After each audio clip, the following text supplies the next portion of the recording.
स्वागत है career consultancy के ऑनलाइन प्लेटफॉर्म पर। कैसे हैं आप लोग? उम्मीद करते हैं अच्छे होंगे, स्वस्थ होंगे। तो आज के लेक्चर में विशेषण के थोड़ा सा और आगे बात करें। पिछले वीडियो में हमने विशेषण क्या है इस पर बात किया, विशेषण कैसे बनते हैं, किन किन शब्दों को विशेषण के रूप में प्रयोग किया जा सकता है, इस पर चर्चा किया गया। आज हम विशेषण के भेद कितने होते हैं इस पर चर्चा करेंगे। जैसे आप बोर्ड पर देख पा रहे हैं कि आज जो लिखा है वो विशेषण के भेद। तो आज विशेषण के कितने भेद हैं और उन भेद में कौन कौन से विशेषण शामिल हैं, इस पर विस्तार से चर्चा किया जाएगा, जिससे किसी भी परीक्षा में यदि विशेषण से संबंधित प्रश्न पूछे जाए तो वो गलत होने की गुंजाइश खत्म हो जाए। तो चलिए देर ना करते हुए शुरुआत किया जाए विशेषण के भेद पर। तो देखिएगा, विशेषण के भेद की यदि हम बात करें तो व्यवहारिक दृष्टि से व्यवहार रूप में विशेषण के 4 भेद होते हैं। व्यवहार में विशेषण 4 भेद में लिखे जाते हैं। पहला आपका है गुणवाचक, दूसरा है संख्यावाचक, तीसरा है परिमाणवाचक और चौथा है सार्वनामिक विशेषण। ये 4 भेद होते हैं। कौन कौन से? गुणवाचक विशेषण, संख्यावाचक विशेषण, परिमाणवाचक विशेषण और सार्वनामिक विशेषण, या परिमाण बोधक कह सकते हैं, संख्या बोधक कह सकते हैं। तो ये मूल रूप से या व्यवहारिक दृष्टि से विशेषण के 4 भेद होते हैं। ठीक है ना? अब गुणवाचक विशेषण क्या है, संख्यावाचक विशेषण क्या है, परिमाणवाचक विशेषण क्या है, सार्वनामिक विशेषण क्या है, या सार्वनामिक विशेषण को हम कभी कभी संकेतवाचक विशेषण भी कहते हैं। संकेतवाचक विशेषण भी कहा जाता है। तो अब ये क्या हैं, इन पर हम डिटेल में चर्चा करते हैं। तो पहले यहां हम बात करते हैं गुणवाचक विशेषण। गुणवाचक विशेषण होता क्या है और उसमें कौन कौन से विशेषण शामिल हैं। तो देखिएगा, गुणवाचक विशेषण क्या होता है, तो आप इसको परिभाषित कर सकते हैं, अर्थ बता सकते हैं कि जिन विशेषण से, जो विशेषण तो सारे हैं, तो जिस विशेषण से पदार्थ, संज्ञा, सर्वनाम, कुछ भी आप कह सकते हैं, पदार्थ के, संज्ञा के गुण, रंग, आकार, दशा, अवस्था, रूप आदि का बोध होता है, आदि का पता चलता है। अर्थात जिस विशेषण से किसी संज्ञा के गुण का बोध हो, उसके रंग का बोध हो, उसके आकार का बोध हो, दशा का बोध हो, अवस्था का बोध हो, उसके रूप का बोध हो, उन विशेषण को हम क्या कहते हैं? गुणवाचक विशेषण कहते हैं। अर्थात इस विशेषण से किसी संज्ञा के इन सारे बातों का पता चलता है, इन सारे रूपों का ज्ञान होता है। अच्छा, आप देखिए, रंग का बोध, आकार, दशा, अवस्था, रूप इत्यादि का बोध होता है। तो सभी विशेषणों में जो गुणवाचक विशेषण है ये सर्वाधिक हैं। सभी विशेषणों में जो गुणवाचक विशेषण है ये सर्वाधिक संख्या में होते हैं। ये जो विशेषण होते हैं ये सर्वाधिक संख्या में विशेषण पाए जाते हैं। सर्वाधिक संख्या जो विशेषण की है वो किसकी है? वो गुणवाचक की है। अब जैसे यहां जैसे करके आप, जैसे भला लिखा है, बुरा लिखा है, तो ये क्या है? किसी का गुण है। रंग है तो ये लाल लिख दिया गया, रूप है सुंदर लिख दिया गया, नया है, नया से भी गुण पर ही पता चलता है, या दशा कह सकते हैं, समय का बोध हो रहा है। तो इस टाइप से भला बुरा, छोटा बड़ा, ऊंचा नीचा, ये सब जब लिखा जाएगा तो ये गुणवाचक विशेषण होते हैं। और इसको यदि विस्तार से समझा जाए, ध्यान रखिएगा, सर्वाधिक संख्या में यही विशेषण होते हैं। और किस किस रूप में? रंग का बोध कराएंगे, आकार का बोध कराएंगे, दशा का बोध कराएंगे, अवस्था का बोध कराएंगे, रूप का बोध कराएंगे। तो वो सब क्या होंगे? गुणवाचक विशेषण होंगे। जैसे आप इसको और डिटेल में जान सकते हैं। जैसे देखिए, आकार का बोध कराएंगे तो आकार का बोध कराते समय कौन कौन से विशेषण हम यूज कर सकते हैं।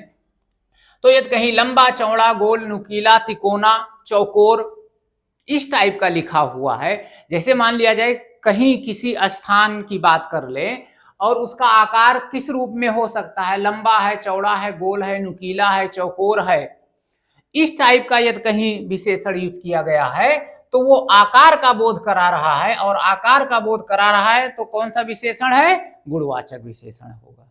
जैसे चौकोर मैदान, गोल मैदान, तिकोना मैदान इस टाइप का लिखा हुआ है तो वो गुणवाचक विशेषण में किसका बोध करा रहा है, आकार का बोध करा रहा है।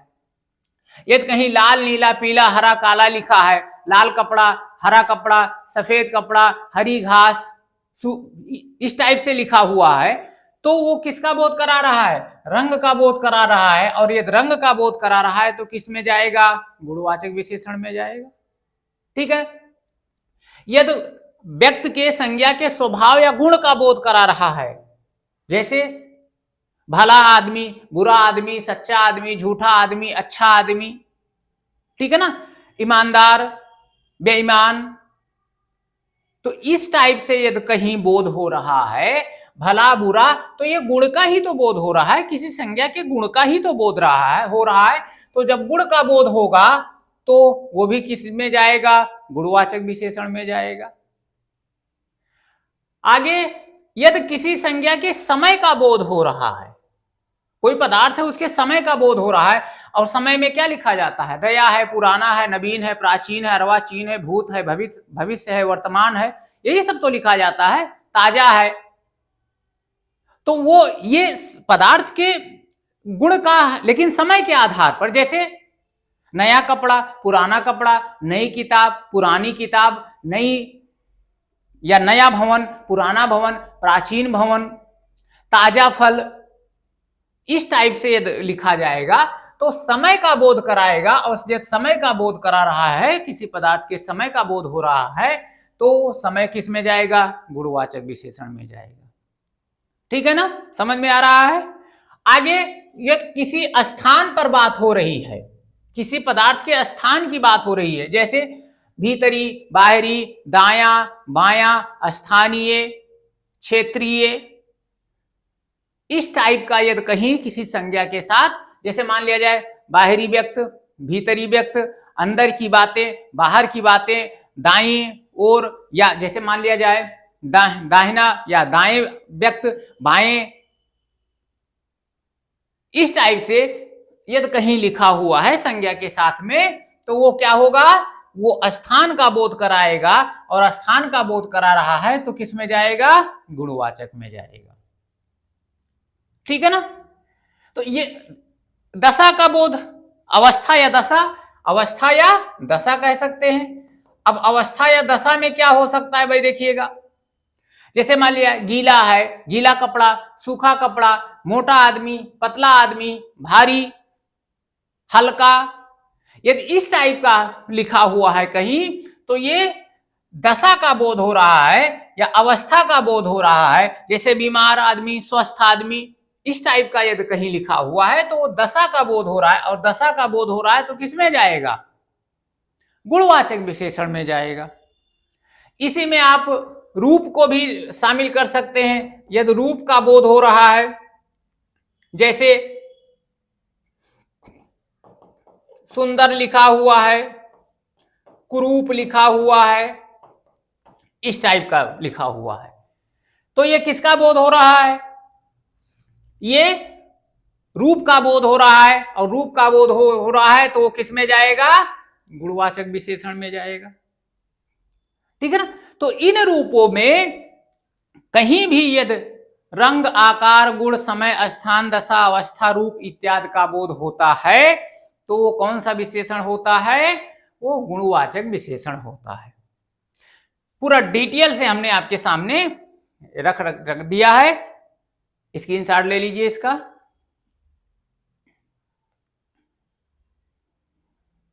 तो इस प्रकार से जो आपकी परिभाषा थी कि जिन विशेषण से पदार्थ के गुण, रंग, आकार, दशा, अवस्था आदि का बोध होता है वो गुणवाचक विशेषण होता है। सर्वाधिक संख्या में जो विशेषण पाए जाते हैं उनकी संख्या में वो कौन से हैं? गुणवाचक है। किन किन रूपों में लिखा जा सकता है? ये इन रूपों में गुणवाचक विशेषण होता है। आया चीज समझ में? चलिए, तो ये गुणवाचक विशेषण हो गया। अगला जो विशेषण है आपका वो है संख्यावाचक विशेषण। अब संख्यावाचक विशेषण और परिमाणवाचक विशेषण में बहुत सूक्ष्म अंतर है, ध्यान रखिएगा, क्योंकि गलतियां इसमें ज्यादा होने के चांस रहते हैं। तो संख्यावाचक विशेषण पहले देखा जाए क्या है भाई, तो डिफिनेशन इसका क्या लिखा है? जिस विशेषण से वस्तुओं या संज्ञा की संख्या का बोध होता है। वस्तुओं का सेंस यहां संज्ञा से है। जिन विशेषण से वस्तुओं की संख्या का बोध होता है या संज्ञा की संख्या का बोध होता है, संज्ञा की संख्या का बोध होता है, उसको हम क्या कहते हैं? संख्यावाचक विशेषण कहते हैं। अब ये जो संख्यावाचक विशेषण है ये दो रूपों में लिखा जा सकता है। संख्यावाचक विशेषण दो रूप में लिखा जाता है, एक निश्चित संख्यावाचक और दूसरा अनिश्चित संख्यावाचक। निश्चित संख्यावाचक और अनिश्चित संख्यावाचक। अब जैसे निश्चित संख्यावाचक कैसे लिखा जाए और अनिश्चित संख्यावाचक कैसे, तो इसको भी उदाहरण के द्वारा समझा जाए। अब जैसे निश्चित संख्यावाचक है तो मान लिया जाए, लिखा जाए 10 कलम, 20 लड़के। ये अब देखिए यहां कलम की संख्या निश्चित है, जो कलम की संख्या है वो 10 है, निश्चित है। लड़कों की जो संख्या है वो 20 है, वो भी निश्चित है। लेकिन यदि इसी स्थान पर जैसे हम लिख दें कुछ लड़के लिख दें, या लिख दें कई लोग, अब यहां देखेंगे तो लड़कों की संख्या है, लेकिन कितनी है ये निश्चित नहीं है। कुछ में क्या शामिल है, कुछ में कितना हो सकता है, तो ये निश्चित नहीं है। तो जब ऐसे लिखा जाता है कुछ लड़के कई लोग, तो ये जो है संख्यावाचक विशेषण किस में आ जाएगी? अनिश्चित संख्यावाचक विशेषण में। और जब ऐसी संख्या लिखी जाए जिससे संज्ञा का स्पष्ट ज्ञान हो जाए कि ये कितनी है, संख्या स्पष्ट हो जाए, तब वो क्या हो जाएगा? निश्चित संख्यावाचक विशेषण हो जाएगा। तो पहले ये दोनों आप समझिए कि निश्चित संख्यावाचक में 10, 20 कंफर्म नंबर लिखा रहेगा, और अनिश्चित में कुछ लिखा रहेगा, कई लिखा रहेगा, सभी लिखा रहेगा। इस टाइप से जब हम प्रयोग करेंगे, कुछ लिखा है, कई लिखा है, जैसे सभी लोग, तो सभी लोग में कितने, ये कंफर्म नहीं है। कुछ लोग तो कितने, ये भी कंफर्म नहीं है। कई लोग, ये भी कंफर्म नहीं है। तो ये अनिश्चित संख्यावाचक हो जाएगा। और जब कंफर्म हो जाए 10 है, 20 है, 100 है, 200, 1000 है, 1 है, 2 है, तो ये क्या हो जाएगा? निश्चित संख्यावाचक हो जाएगा।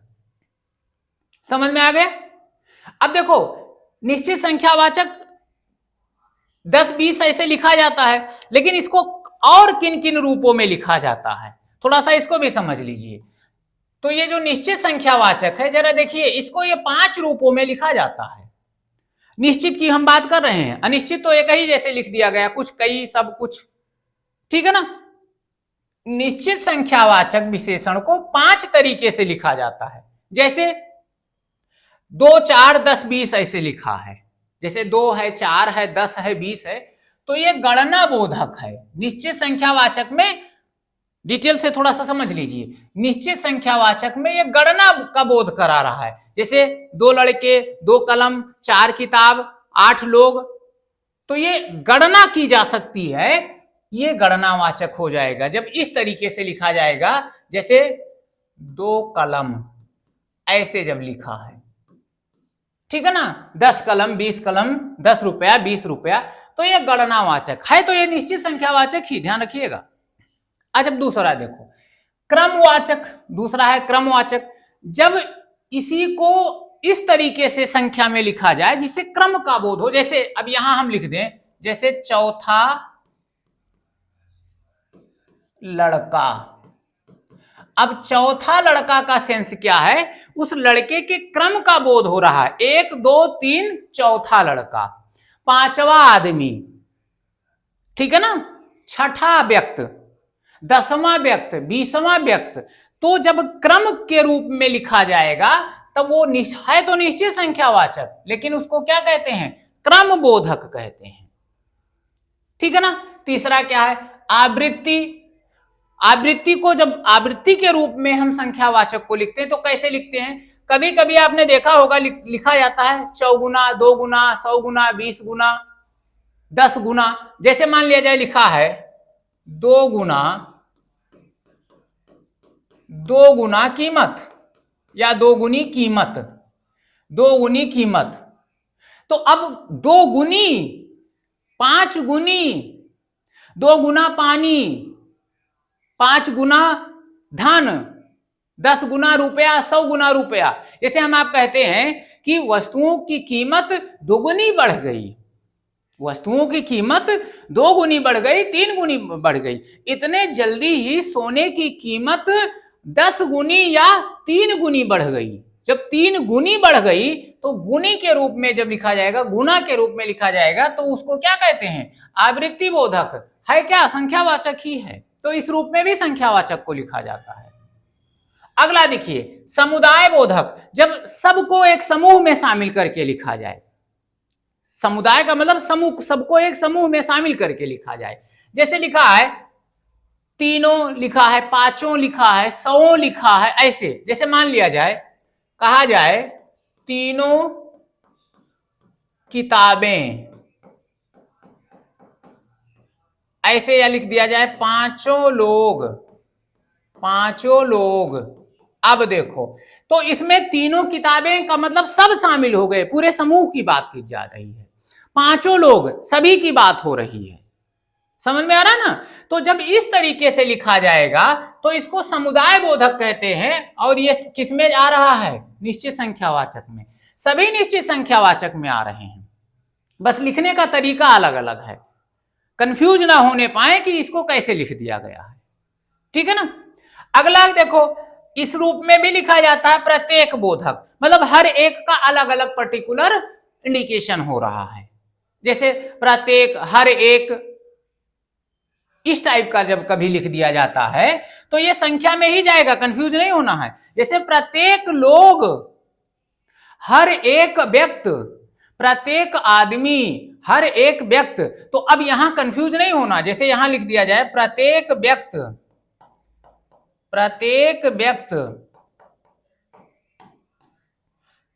अब देखो, प्रत्येक व्यक्ति संगम नहाने जा रहे हैं, या हर एक व्यक्ति संगम नहाने जा रहा है। तो अब यहां देखो, प्रत्येक व्यक्ति, एक एक की बात हो रही है। तो इसको हम जब इस रूप में लिखा जाएगा विशेषण, तो ये निश्चित संख्यावाचक का क्या हो जाएगा? प्रत्येक बोधक रूप हो जाएगा। तो ये जो निश्चित संख्यावाचक है वो इन 5 रूपों में लिखा जाता है। समझ में आ गया? और जो स्क्रीनशॉट ले सकते हैं इसका। तो ये 5 रूपों में लिख दिया गया। और जो आपका अनिश्चित संख्यावाचक है वो अनिश्चित संख्यावाचक इसी रूप में, इस रूप में लिखा जाएगा। कुछ लड़के, कई लोग, सभी लोग, सब कुछ, ये ऐसे, कुछ लड़के, कई लोग, सभी लोग, ऐसे लिखा जाएगा। ये अनिश्चित वाला है।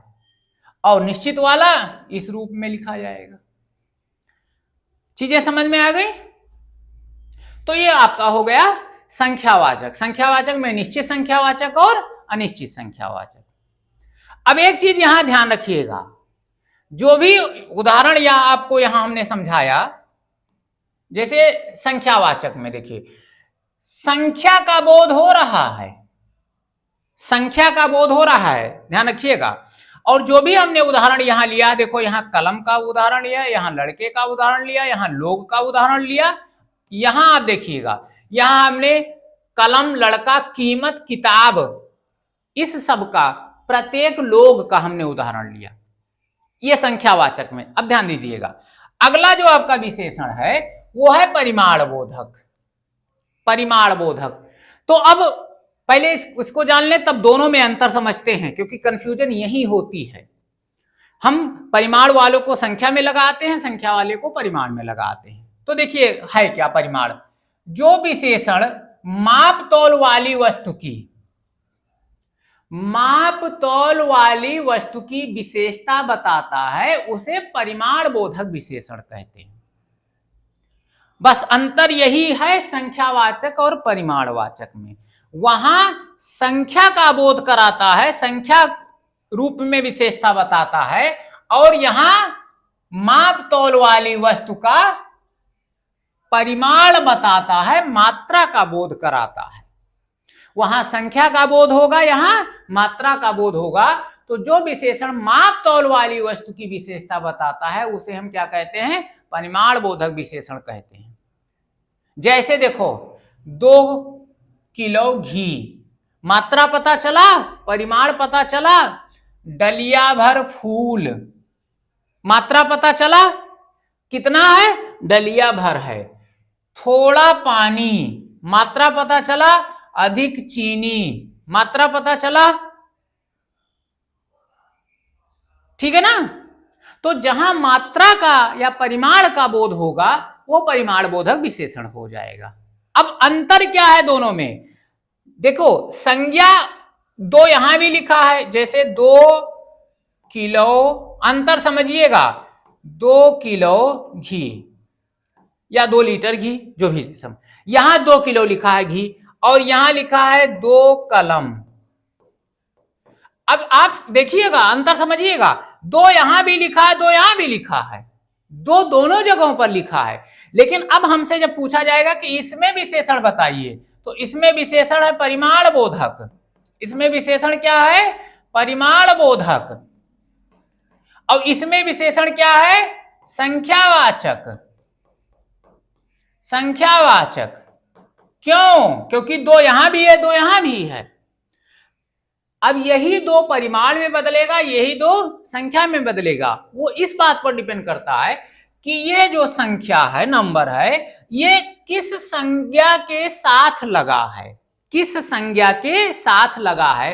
तो जब कोई संख्या, ध्यान रखिएगा, जब कोई संख्या गणना रूप में संज्ञा के साथ लगी होगी, अर्थात ऐसी संज्ञा के साथ लगी होगी जिसकी गणना की जा सकती हो, ऐसी संज्ञा जिसको गिना जा सकता हो, ऐसा संज्ञा जिसको गिना जा सकता हो, जब उसके साथ कोई नंबर लगा रहेगा, तब यह नंबर कौन सा विशेषण हो जाएगा, संख्यावाचक विशेषण हो जाएगा। और जब नंबर किसी माप तौल वाली वस्तु के साथ लगा रहेगा, जिसको मापा जाए, जिसको तौला जाए, उसके साथ जब संख्या लगी रहेगी, तब ये संख्या कौन सा विशेषण हो जाएगा, परिमाण बोधक। ये दोनों में अंतर है, ये आप ध्यान रखिएगा। तो परिमाण बोधक में और संख्यावाचक विशेषण में कभी गलती नहीं होगी। बस ये आप ध्यान रखिएगा कि संख्या तो दोनों में लगी है, लेकिन उसके साथ संज्ञा कैसी लगी है, माप तौल वाली संज्ञा लगी है या गिनने वाली संज्ञा लगी है। तो गिनने वाली संज्ञा होगी तो संख्यावाचक हो जाएगा, और माप तौल वाली संख्या होगी तो संज्ञा होगी तो वो परिमाण बोधक। इसलिए देखो, यहाँ घी को मापा जाता है, तौला जाता है, फूल को मापा या तौला जा गया, पानी, चीनी, अनाज, कपड़ा, लकड़ी, जितनी भी धातुएं हैं, धातु रूप में, द्रव रूप में, गैसीय रूप में, तो उनके साथ जब संज्ञा लगी रहेंगी, इसको थोड़ा सा डिटेल में हम किए दे रहे हैं।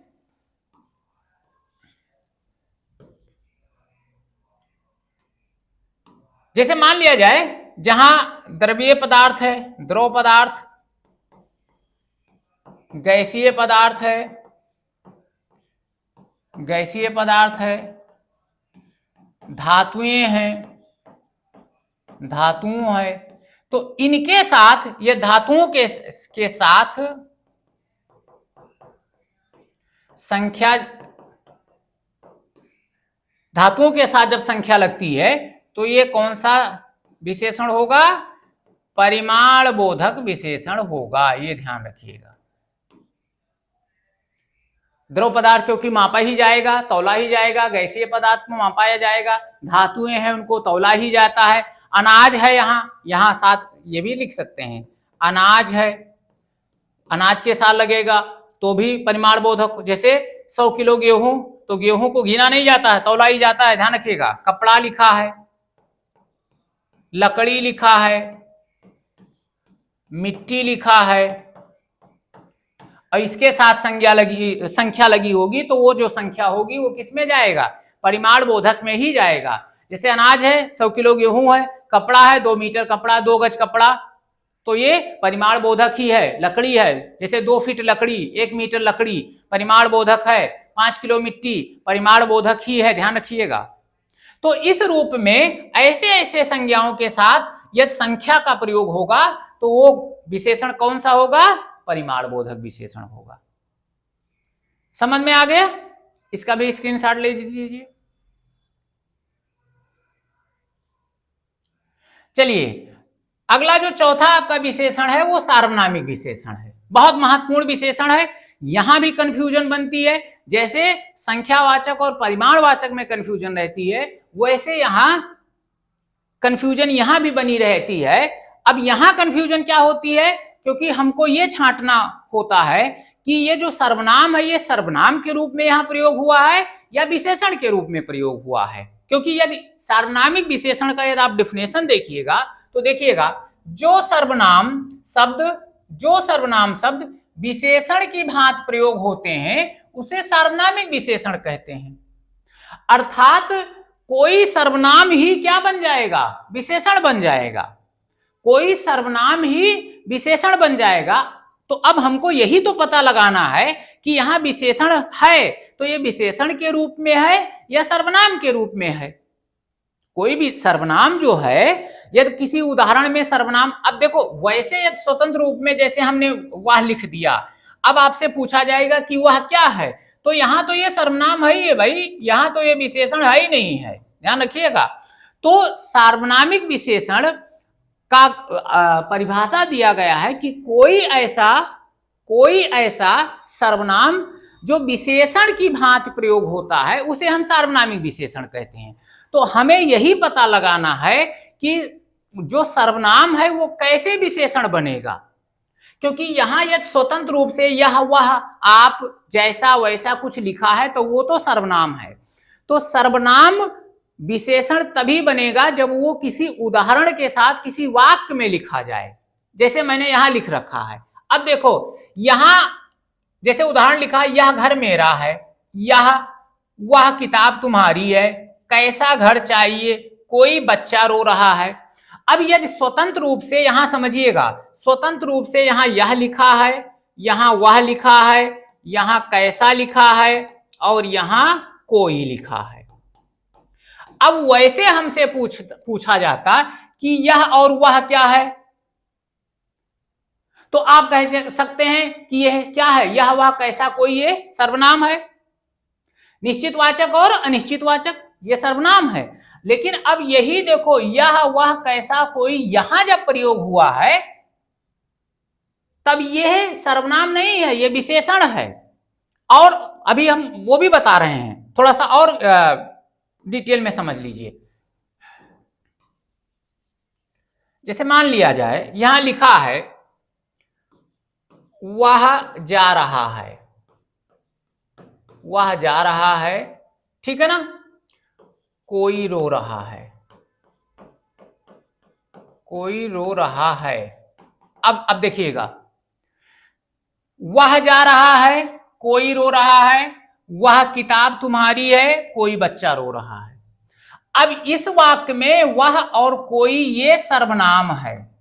अब आप कहेंगे ये कैसे भाई, और इस वाक्य में वह और कोई ये क्या है, ये विशेषण है।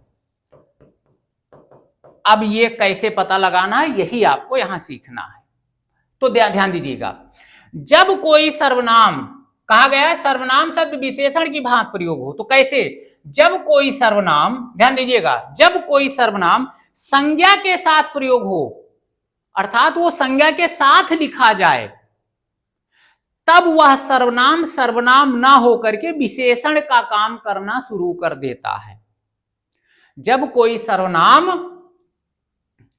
यहां देखिए, जब सर्वनाम संज्ञा के साथ प्रयोग हो, संज्ञा के साथ प्रयोग हो,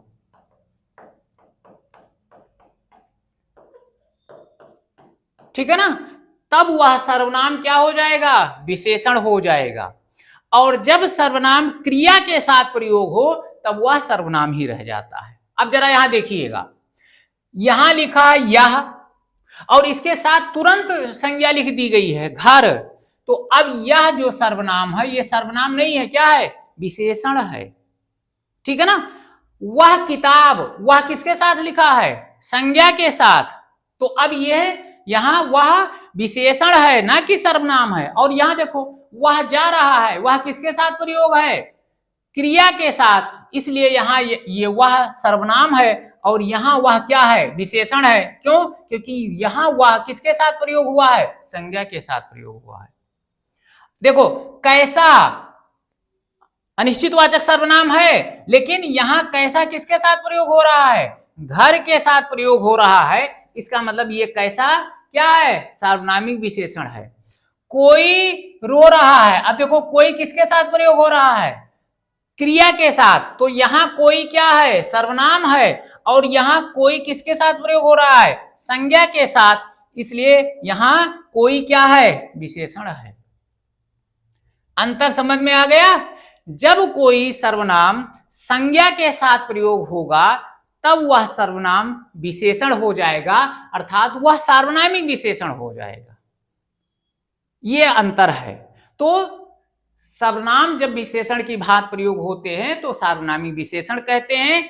कैसे आप पता लगाएंगे, जब सर्वनाम संज्ञा के साथ प्रयोग हो जाएगा तो वो सर्वनाम क्या हो जाएगा, सार्वनामिक विशेषण हो जाएगा, वो सर्वनाम नहीं रह जाएगा। ये चीजें आपको ध्यान में है तो ये सार्वनामिक विशेषण गलत नहीं होगा। बस आपको ये ध्यान रखना है कि सर्वनाम के साथ संज्ञा लगी है कि नहीं लगी है, और जैसे सर्वनाम के साथ संज्ञा लगी होगी वो तुरंत सर्वनामिक विशेषण में वो सर्वनाम आ जाएगा। आया समझ में। तो ये आपका था सार्वनामिक विशेषण, इसका भी स्क्रीनशॉट ले लीजिए। तो ये सर्वनाम के 4 भेद हो गए, जिसमें हमने गुणवाचक पढ़ा, संख्यावाचक पढ़ा, परिमाणवाचक और सार्वनामिक विशेषण। तो उम्मीद करते हैं आपको अच्छा लगा होगा वीडियो। अगर अच्छा लगा हो तो लाइक कर दीजिए, शेयर कर दीजिए, और चैनल पर नए हैं तो सब्सक्राइब कर लीजिए। तो आज के लिए इतना ही। अब जो सर्वनाम में और कुछ बचा है वो एक लेक्चर में खत्म हो जाएगा, वो प्राविशेषण और विशेष विशेषण और सर्वनाम का पद परिचय। तो अब आज इतना ही, क्योंकि वीडियो थोड़ा सा लंबा होता जाएगा। तो अगले वीडियो में फिर मिलते हैं, तब तक के लिए धन्यवाद। जय हिंद।